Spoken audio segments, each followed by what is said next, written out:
Welcome, everyone. Hi, Vanessa. Hi, Good welcome morning, Eastern everyone. Standard Time. We have 30 minutes. I can still say that. Hi, everyone. Well, Welcome to Accelerating Your Brand in Turbulent Times. I'm Laura Jane, Senior Vice President at IMI International. I'm joined by Vanessa Topazar, also Senior Vice President at IMI International. We're just going to give people a minute or so just to join. Maybe they're grabbing breakfast, lunch, possibly dinner, depending on where you're joining from. If you're already here, feel free to drop a note in the chat. Let us know where you're from. And we'll get started in a couple minutes or seconds, really.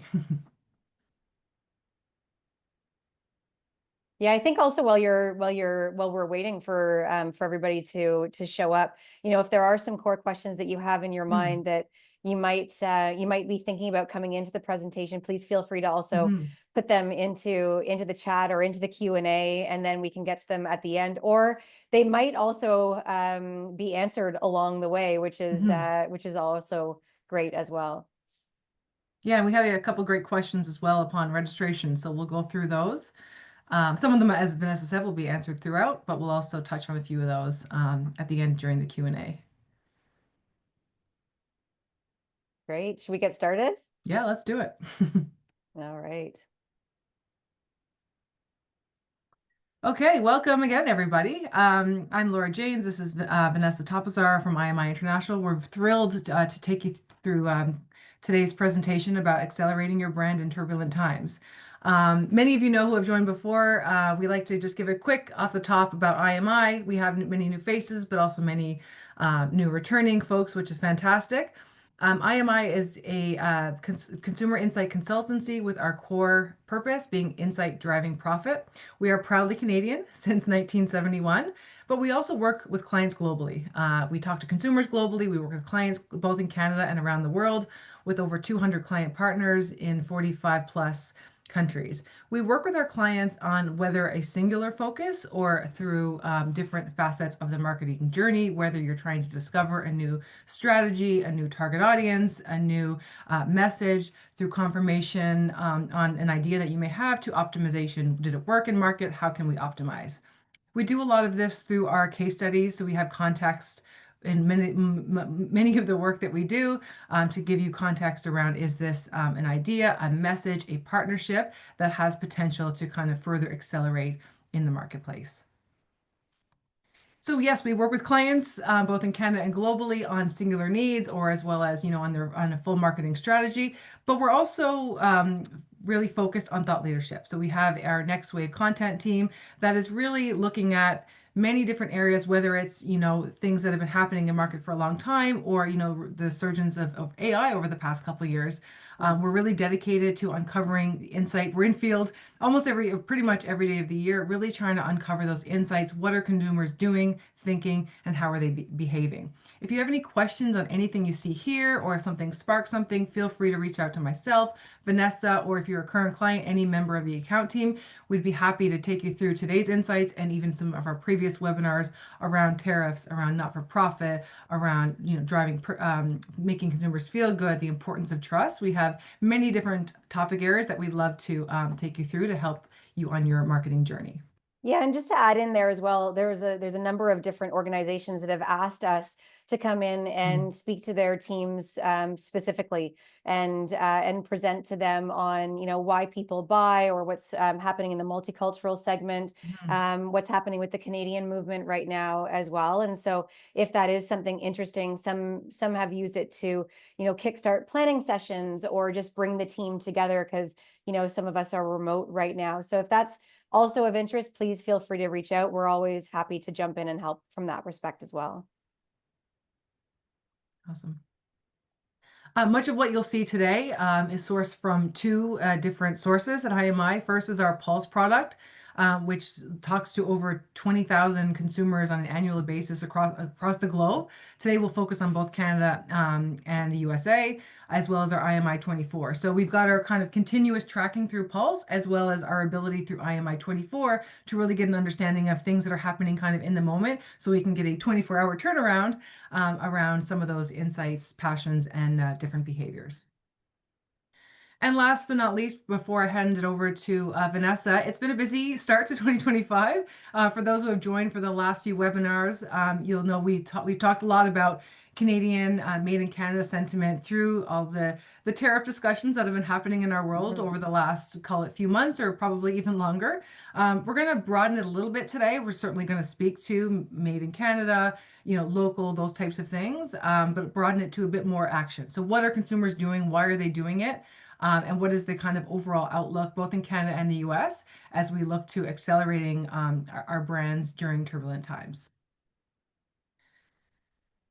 All right. So without further ado, why don't I jump into it? Thanks so much, Go Laura. for it. Thank you. And I'll be back for the end for the Q&A. I'm looking forward to it. Awesome. See you soon.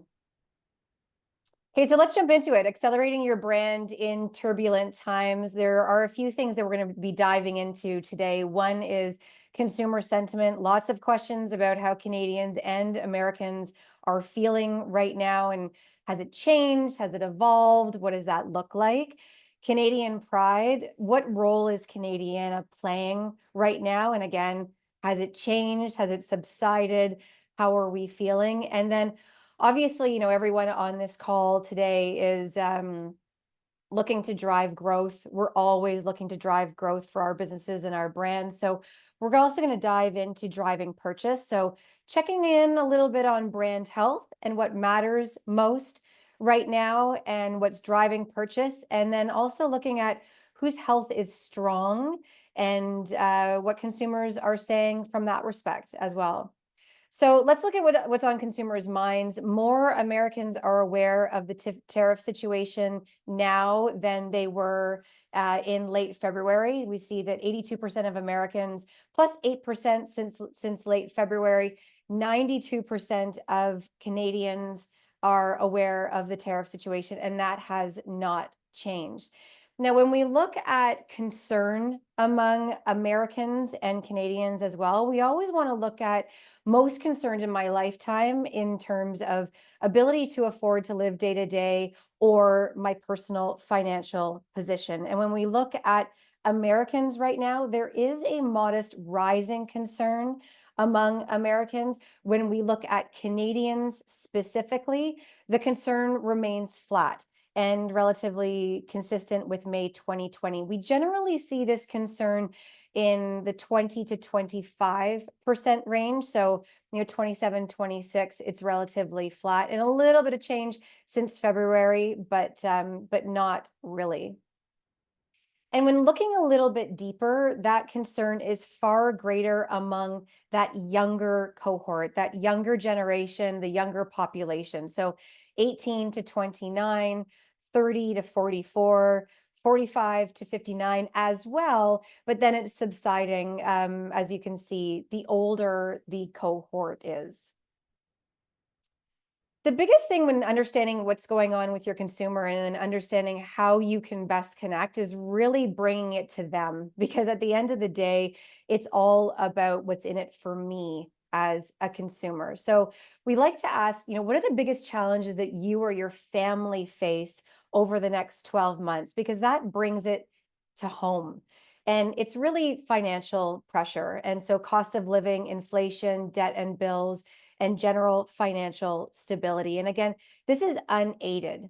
So really important to see what's coming out of their minds and what's in the consumer's mind. And then employment and economic concerns, housing affordability, health and well-being, social and family stress. And then at the bottom, we see policy and macro issues. And that's really where tariffs is showing up. We also see climate change there and environmental concerns. So as it relates to Canadians right now, the biggest challenges are the financial pressure and not so much the health and well-being. While still important, we saw that really heightened in COVID.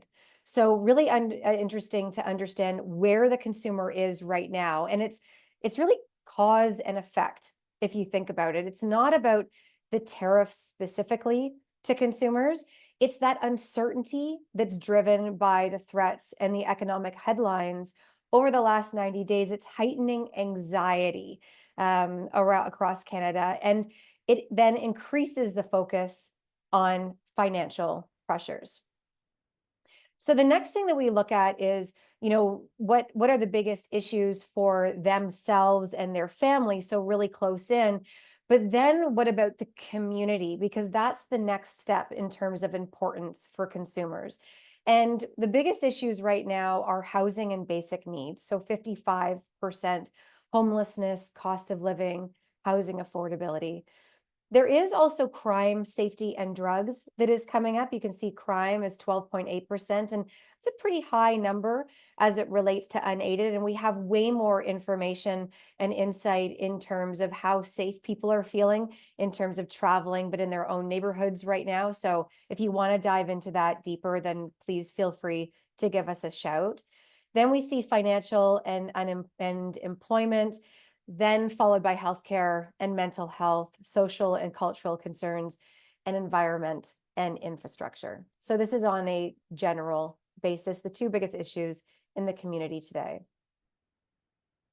But the reality is, and as we take a step back a little bit, each person has over 20 issues they think about and they care about, and that's in the US and Canada. So there's so many different things going on people's minds, but hearing right from the source of the consumer is extremely essential because while tariffs dominate the headlines, Canadians are far more concerned with the real lived impacts of economic strain and community safety right now. And these deeply overshadow broader topics like climate change or even healthcare access, fortunately and unfortunately as well. So right now, Canadians are focused on what the economic situation means to them, and everything else is absolutely secondary. So it's a really important reminder to keep a strong pulse on the consumer, ensuring that you meet them where they feel it the most, and obviously without straying from what's authentic to who you are. We can't understand what's going on with consumers and then jump on the bandwagon because it's what's a hot topic right now. You have to make sure that it really aligns with who you are as a brand, product, or service. But the message is clear from consumers right now: stability and security at home, it comes first. So now let's look at what's the current mindset. Are we seeing some sunshine, or are we seeing some clouds and some stormy periods? From the financial world, for most people, it's very similar to May 2024. That was one of the updates that we had last year. Over 75% feel better, the same, or only a little worse. So that's people's financial situation today versus 12 months ago. But what it is it's that continued uncertainty that will result in people delaying major decisions because we're riding the wave. We're riding a roller coaster. We don't know necessarily what's going to come out tomorrow. That's the uncertainty that's going to result in delays. And in Canada, although better than COVID, job security is an issue. It's rose to 36% since mid-2024. And you want to look at job security because if people aren't feeling secure in their jobs, then they're not going to be spending because they don't know where their money is going to be coming from. So feeling insecure in their jobs is about 36% right now. And the feeling isn't getting worse. In most cases, it's actually getting better. And the majority of Canadians right now are feeling relatively stable. So 81% versus May 2024 specifically. And if you see at the bottom here, 40% among 18 to 34, and with kids at home, 41% are feeling much better right now. So that's a really good indication that people aren't feeling that bad and they're feeling pretty good. So then again, we want to understand unaided what people are saying about their current financial situation, because it's one thing to ask top line, but then you really want to dig into, what's really under the surface. And so Canadian self-assessment, it spans a wide spectrum.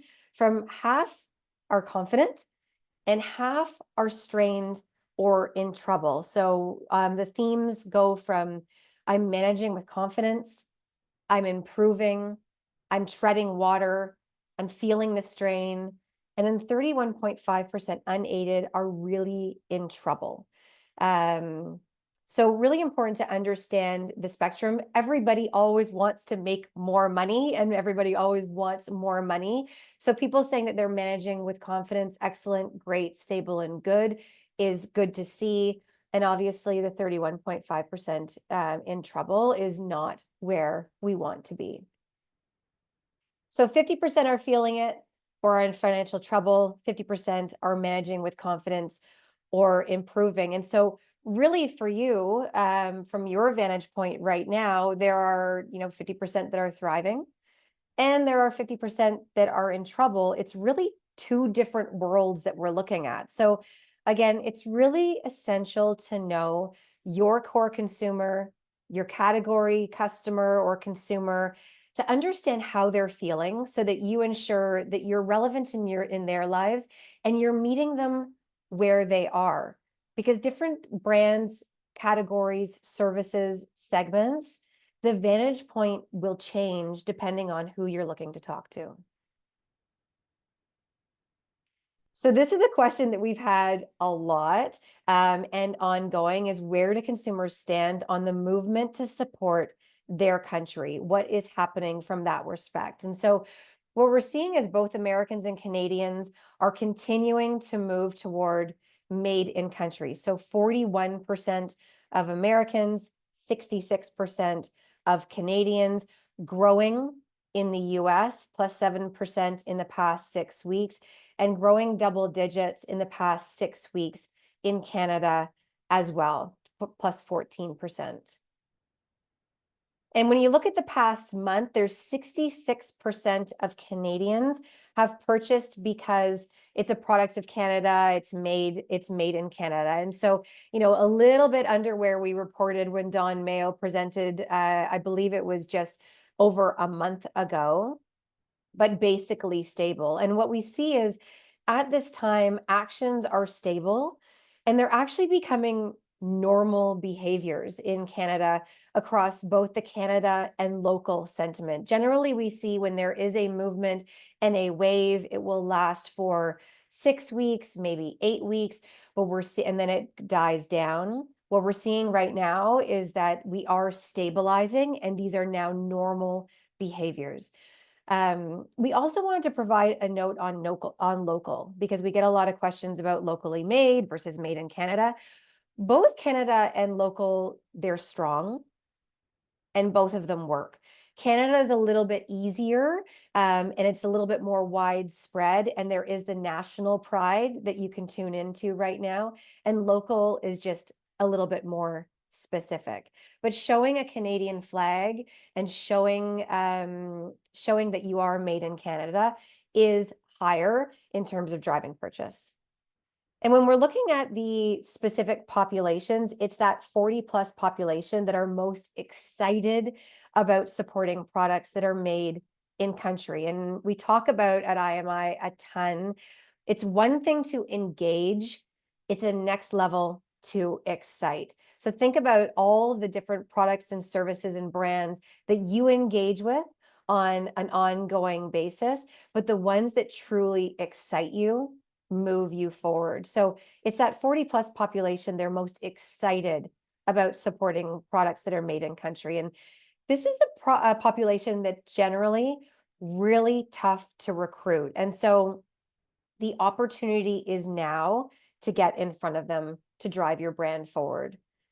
And when we look at country versus community, again, another question that we get a ton, country is far stronger than community, especially among 40 plus. And that's when you're talking about messaging specifically. We'll talk in a minute about like supporting the community to move your brand forward. So country and patriotism, it really grows with age and wisdom.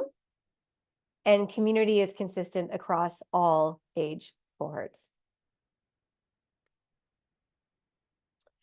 So has this had an impact on purchasing? Let's dive into this a little bit because this brings you down to, well, is it actually doing something? So Canadians are feeling this, but is there a say-do gap?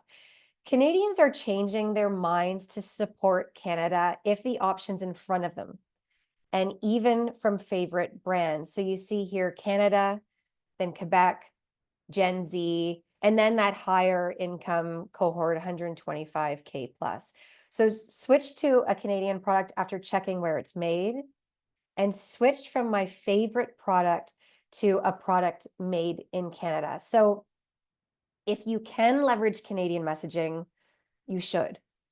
It could be the reason why you recruit into your brand versus the competitor who can't or doesn't. Now, it may not always be the reason why, but it could be. So why pass up on that opportunity to recruit? And new products and brands are getting a chance. So if you've sort of been sitting there saying, I just haven't had a chance because there's a major competitor that's there, new products and brands are getting a chance now. If you show that you're made in Canada, or you're supporting Canada, or you have a symbol that connotes Canada on your packaging, on your service, in your communications. Over 50% in Quebec specifically have switched from a product I buy most often to a product made in Canada I don't normally buy. So supporting Canada will be a deciding factor for over 50% of Canadians. And really, it's a low-hanging opportunity to recruit into your brand, product, or service. So if you can, then you should. And price is something that is talked about a lot. Canadians are paying full price to avoid US products, even when they're on sale. So paid full price for a product made in Canada and avoided a US product on sale. The numbers are pretty high, 44%, 46%, 43, and 45. But not every situation will result in the choice of full price. However, over 40% of Canadians will choose to pay more if the product is Canadian. So again, it's an opportunity to drive growth. So don't miss it if you can. So has the Canadiana messaging worn off? Is there burnout? Are people tired about hearing about Canadiana? And the Canadian perspective really remains the same as 6 weeks ago. So the right amount of Buy Canada messages, or too few. Some people think that there are too few Buy Canada messages. And then there are some that say that there are too many, but 20% will generally say something about everything. And so really focusing on the right amount and the too few is where we need to be. So the reality is there isn't burnout. And there's an accelerated excitement to embrace and celebrate Canada Day this year. So double-digit growth and excitement in terms of excitement to celebrate Canada Day. So it's going to be huge this year. So as a brand, a product, or a service, consider what you're doing to activate Canada, but also activate Canada Day specifically. But although national pride can be a turning point for a consumer, to win overall, brands must really accelerate much more than just Canada. While still important, it can't be absolutely everything. So where should you focus to drive your brand health and opportunity as well? Let's talk a little bit about brand health, because we've had, again, a lot of really great questions about brand health and specifically what goes into it. So we wanted to share how we look at brand health at IMI International. This is what we look at as our brand health and opportunity funnel. So it allows you to really understand where your opportunities and where your challenges are, so that you can understand where to focus in to best drive forward. We look at breakthrough, awareness, and familiarity. Familiarity is absolutely essential. So people can be aware of you, but they don't know anything about you, or they don't have any comprehension of what you do or what you stand for or how you fit into their lives. So familiarity is a very important metric that we look at. Then there's behavioral. So there's a consideration, they make the purchase, and then they recommend. What you want is that recommendation, because it drives that groundswell of momentum around your brand.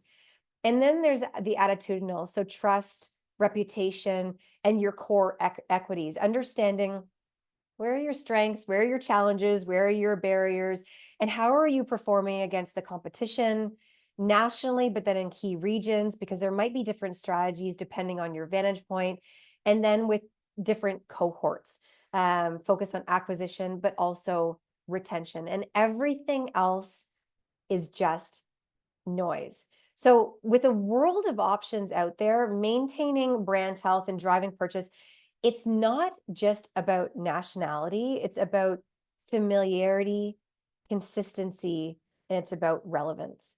So when prompted to think Canada first, Canadians will show their Canadian preference, and they are seeking it out. But when prompted, Canada only preferences arise. Otherwise, trusted brands, Canadian, American, or global, they continue to lead. So let's take a look at a couple of, or a number of the different brands that have been purchased by Canadians. So we see this is reflected in Canadians' consumers' brand usage. So Canadians are continuing to choose trusted brands regardless of their origin. So we see American brands, Walmart, McDonald's, Amazon, Google showing up in terms of brands purchased. And we also see Tim Hortons and Dollarama, Canadian Tire from a Canadian perspective.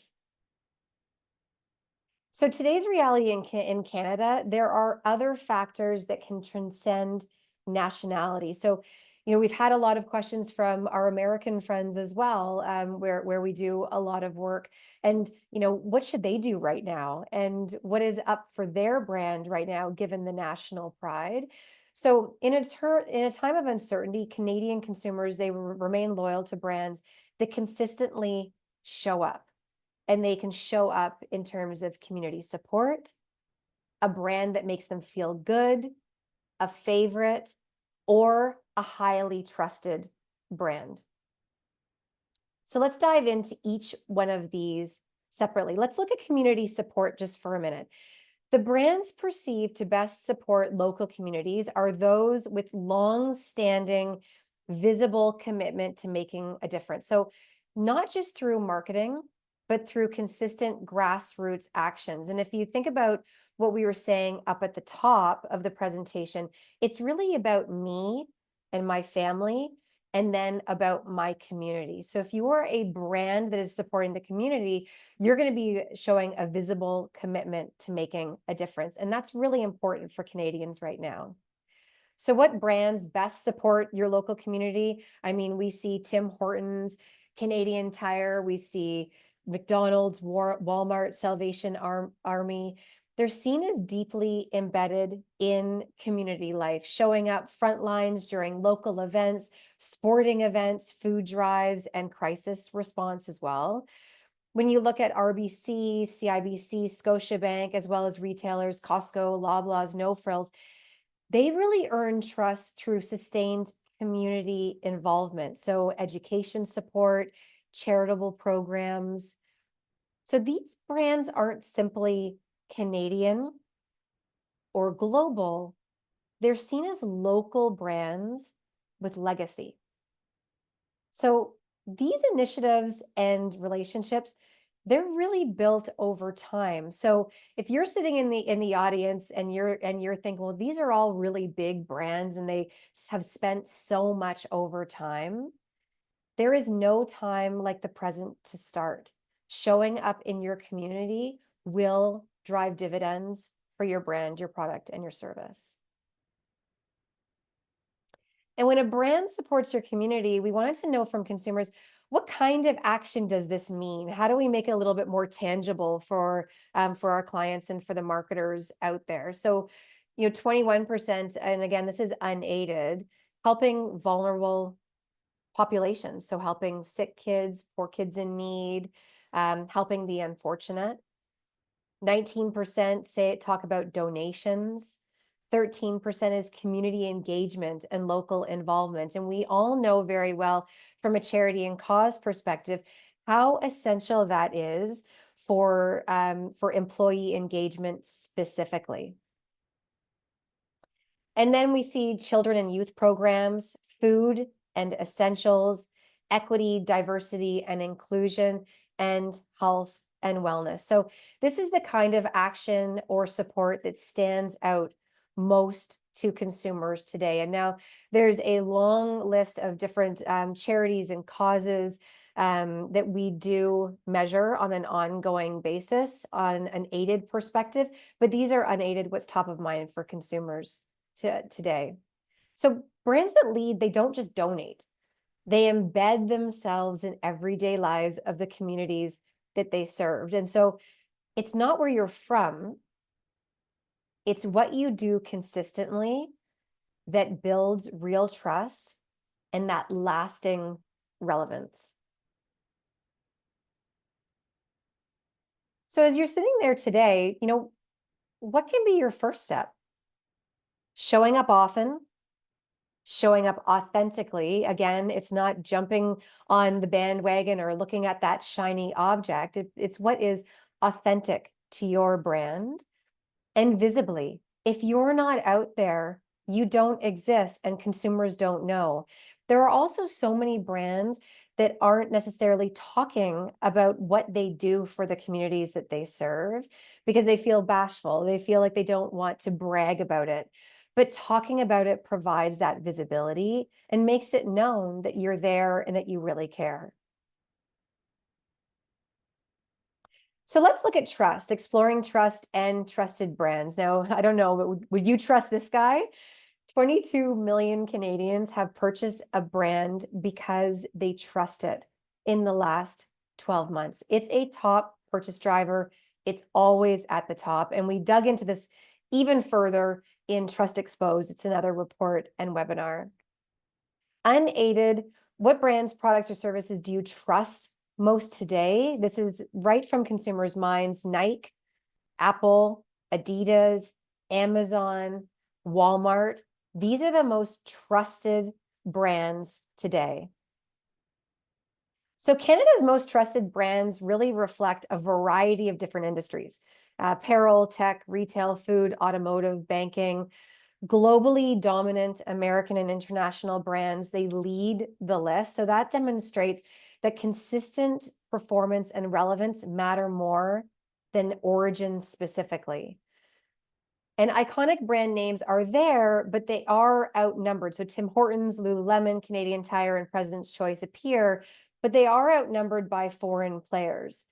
And when we ask consumer, why do you trust these brands? Because you always want to know what is behind the thinking so that you can drive action. We see things like product excellence, best value and price, customer service and experience, consistent quality, emotional connection, taste, food appeal, Canadian identity, enjoyment, and fun.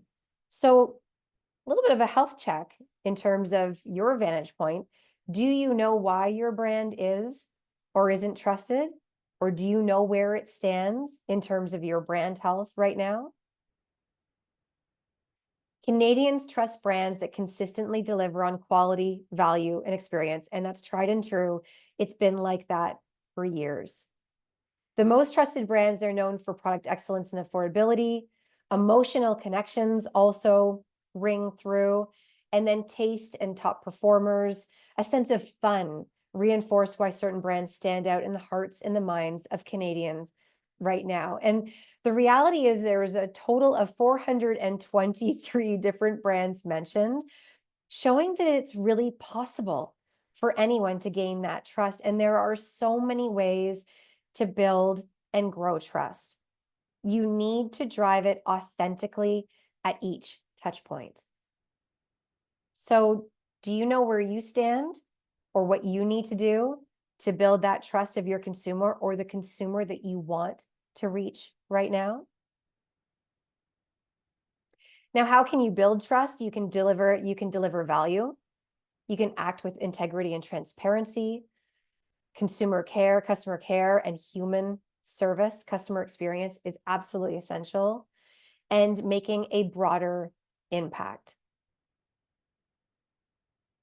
So the last thing we're going to dive into is brands that make people feel good, because this is absolutely essential as well for brand health. And 19 million Canadians have purchased a brand because it makes them feel good. Canadians connect emotionally with brands that deliver value beyond the product itself. So trust and consistency, purpose and positivity, that Canadian pride makes people feel good. And it's emotional over functional. Now, there are functional measures that do make people feel good. And we dove deeper into that in the webinar and the report, The Performance of Feeling Good, where we dove really into below the surface. But trust and consistency, purpose and positivity, Canadian pride, and that emotional feeling that consumers have against your brand. So through experiences, through associations and outcomes, not just features or pricing. It's actions that matter most to Canadians and Americans right now. Emotional connection is earned through helpfulness, through honesty, through consistency, and delivering real value. It's not just slogans. You actually have to live it, do it, say it, and activate against it. So what brands are making people feel better right now? When asked what brands are making people feel better, there is an array of different categories and brands that showed up. So health and wellness, Jameson, Tylenol, Calm, Headspace, Centrum. This really reflects a desire for mental and physical well-being. And we're seeing an increased excitement of for people to be healthy as well.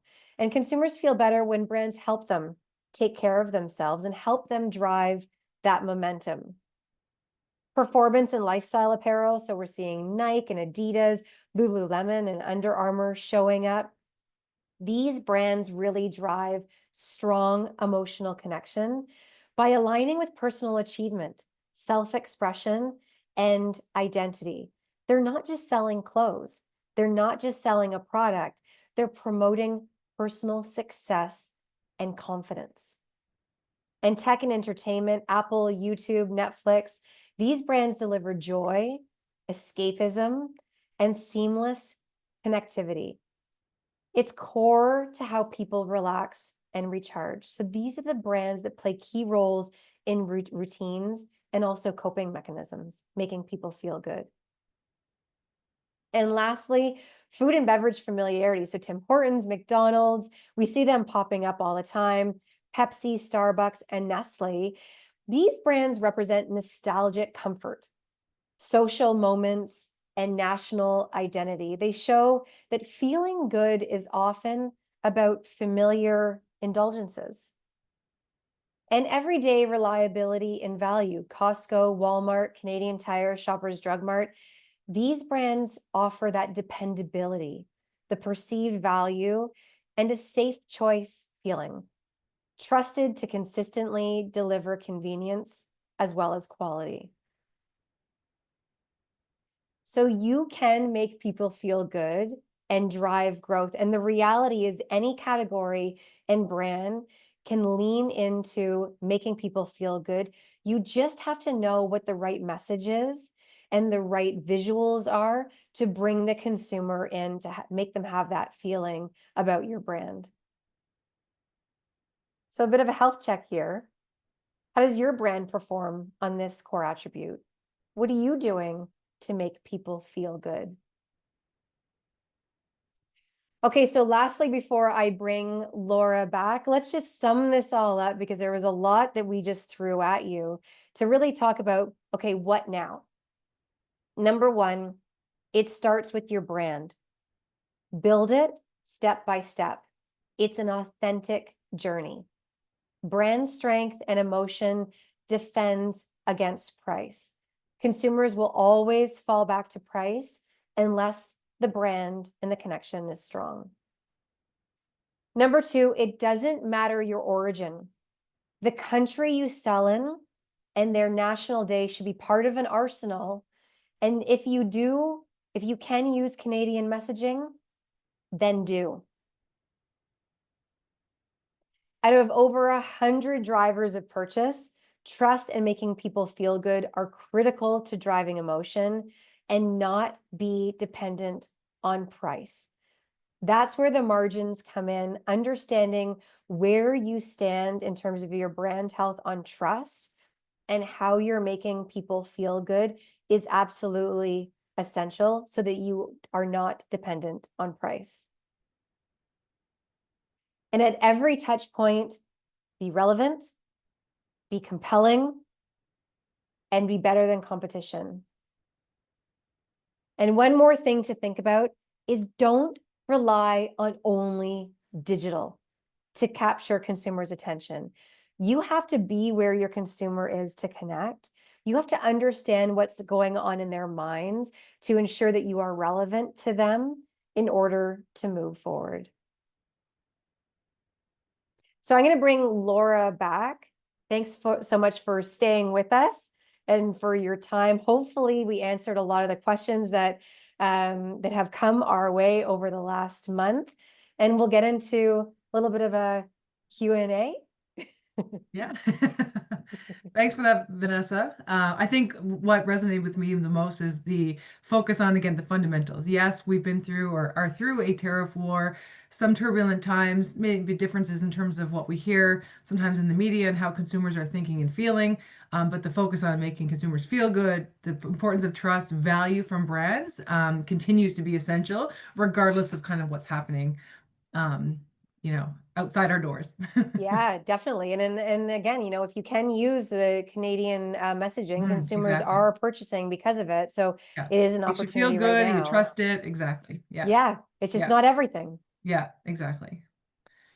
Okay, so I know we had a few questions come in upon registration, and as we kind of alluded to at the or spoke to at the beginning, we're always in the market asking consumers questions about, relevant topics. So one of the questions that came through that we're happy to share a couple insights on is, what is the impact of the recent Canadian Tire acquisition of the naming rights and branding for the Bay for $30 million? Like probably one of my favorite questions that have come through our webinar series over the past couple years. So we're happy to share some of the insights that we've recently, hot off the press, gleaned in this space specifically. Vanessa, do you want to speak to it? Yeah, definitely. I mean, what we're seeing is that it's definitely more favorable. Hmm. If you see the numbers below, we dug into this May 15th, 2025. More favorable, 61%. More likely to shop, 61%. Go out of your way to shop at Canadian Tire for HBC, definitely very likely 59%. So Canadians are really excited about this, and it does have a very solid impact on the Canadian Tire business. So definitely a good investment, obviously a lot of money. But what you also see below is we have action standards at IMI International, where we can look at the top 10%, the top 25%, the top 50%, and then below in terms of what works and doesn't work in market. And what we're seeing here is this is definitely a checkered flag, top 5% in our database across 50,000 different case studies and initiatives that we've studied over the years. And what I love So about this specifically is our three kind of broader metrics of having people think, think emotionally, as well as behaviorally. So you can even see the top 2% on the action, which has been a lot of the focus of today's presentation. So we're getting it on kind of all those different angles around thinking, feeling, and behaving. yeah, definitely. And I mean, to that, it's best in class Hmm. for image, intention, go out of their way, especially strong among under 35, higher income, and households with one or more children. So best 30 million a brand could invest to drive impact. And obviously, we all look at that and go, that's a lot of money, but it's going to drive the brand forward. Hmm. Oh, this is a big one. Yeah, another great topic that came through upon registration. How has the use of AI grown, and does it impact how people search and purchase across categories? Yeah, so this is a really interesting question, and we do get this a lot. There's so much more we can talk about on this. So if you have more questions, please feel free to reach out. There is continued accelerated growth in the use of AI as of May 2025, and I think that we're all feeling it as well. And it's consistent across North America, Europe, and Asia. So look at Chat GPT, have used past 12 months, growth in the past 12 months, and Gemini 39% and 15%. Obviously, Gemini is a little bit more challenging for brands and products and services, but really understanding what's going on with the consumer and where they are, and understanding how can you integrate authentically into the world that's evolving around us. And then we also looked at, difference between Google and AI as well, to understand, well, what's changing right now and with whom. You can see, purchase after Google search result recommended it is, obviously higher. Purchase after an AI program recommended it. It's now at 25%. And then in terms of intensity, it's 10%. And you can see among Gen Z and millennials, there is a greater uptick. And so it is relatively new. Generally speaking, we might see that it will surpass Google. We'll just have to wait and see, but consumers are using it, people are using it. And so showing up where they are is absolutely essential. Yeah, and we've always known the importance of, consumers seeking out further information on products. And yes, it's higher in some categories than maybe others. So this is just another tool for consumers to learn more about categories and brands that are relevant to them. So we did have a few other questions, and I'm not sure if some have any questions come in through the chat. I see a chat there. Yeah, there's a couple actually, a couple great ones, and some I think we've some came in kind of at the beginning, and I think you answered them throughout, but it's probably a good reminder to kind of end on some of those specifics because they're great questions. So the first is, what triggers decision making in the Canadian experience economy right now, and how can we leverage urgency and meaning to deliver? Yeah, I mean, I think that, yeah, we did talk about this, and this is one of the questions that helped also fuel our Yeah. discovery. Canadians are looking for options to stay local, Hmm. in province and in country. Don Mayo talked about that in our last webinar, and we do have updated numbers. Sorry, we didn't show them in the deck today, but we do have updated numbers in terms of, what consumers are doing, and they are looking to stay local in province or in country, but you have to act now because it may not last forever. Yeah. So acting now and understanding how to connect, how to compel them, and how to invite them into the experience is going to absolutely be essential. And I mean, I don't know about you, Laura, but I've seen so many commercials for, Destination Ontario, destination to the different provinces, and that is new. So people are showing up right now to invite consumers in. Exactly. And as you took us through earlier, 48% of Canadians have switched from their favorite brand, but it's not just about that because there's the glass half full, glass half empty. 48% have, but 52% haven't. So of course it depends on the category, but it's certainly the right time to kind of really hone in on what those important areas are for your brand and how you can resonate with consumers through messaging, through visuals, and through an overarching strategy. Yeah, and this is like it's kind of similar to COVID, although I mean COVID was a little bit different in that we could not travel. The similarities are that people, they do really want to stay, and they really want to support Mhm. Canada right now. And so capitalizing on that, Yeah. and doing everything you can to support, even if you're a brand and you're not a destination, it could be through promotions, it could be through messaging. There are so many different ways that you can support Mhm. and connect. So if you are traveling this summer within Canada, maybe thinking ahead to hotels and car rentals may be even more Yeah, important than it has been the yeah, last couple of years. Um, definitely. in that same vein, actually, another question that came through is, what is the right balance of patriotism in messaging? How much is too much? Can certain brands pull it off, more effectively than others? Do we have any learnings in that space? Yeah, and we talked about this in the Mm. webinar. Again, this is one that did come and helped fuel our content as well. The Canadian messaging is strong. We haven't seen burnout. Yeah. What's really important for brands and products and services to understand, though, is Canadiana can't be everything. Hmm. So that's where you have to understand where you stand in terms of your fundamentals. So what does your brand stand for? What is the purpose that they have in people's lives? Do you have their trust? Do you make people feel good? Are you seeing a familiarity with your brand? So understanding where you are in that Hmm. brand health and opportunity funnel is absolutely essential. But if you can support Canada, if you can put Canada on your packaging or in your Hmm. messaging, definitely do as a supporting mechanism. But it doesn't have to be all out Canada Yeah. um, right now.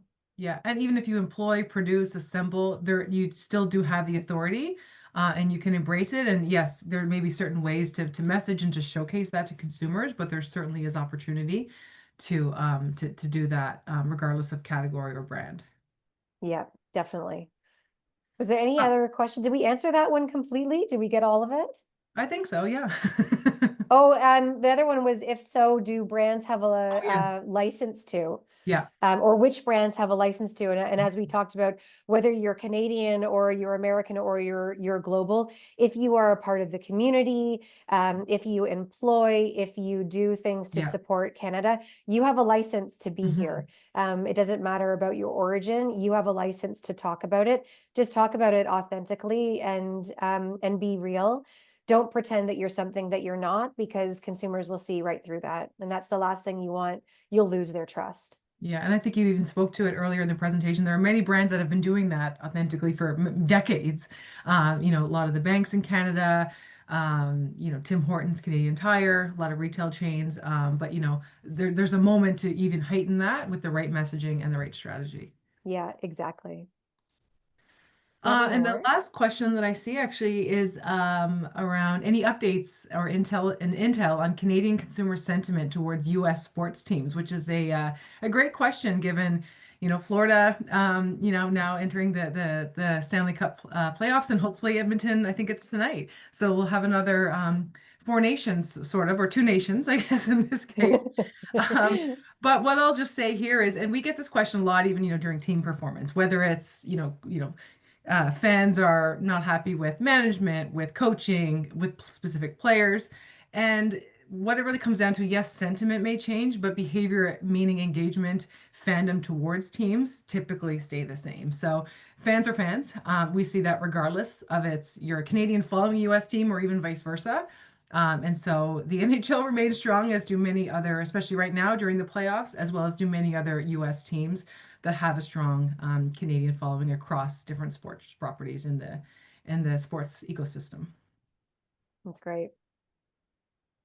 Well, I think that's all we had. Again, if there's some questions that you have that we haven't answered, I know there's going to be a short survey that's going to be up on the screen when we exit today. So, take a minute, please, to fill that out. We want to make sure this is valuable to you, and that we answer any burning questions that you might still have.